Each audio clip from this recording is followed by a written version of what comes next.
for the summarization of our report regarding or based on the quantitative management viewpoint. So meaning quantitative management viewpoint focuses on the use of mathematics, statistics, and informational aids to support managerial and institutional meaning to become and organizational to become effective.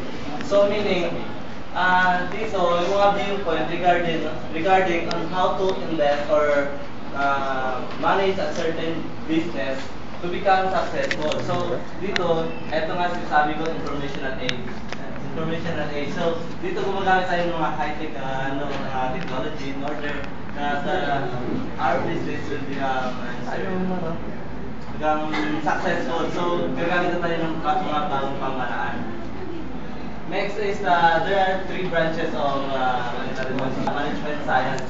Management science is the approach aimed at increasing effectiveness through the use of sophisticated mathematical models and statistical methods. So dito, gumagamit tayo ng mga method, pamaraan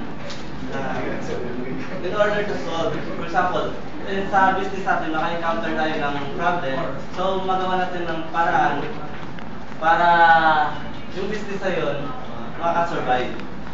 Next.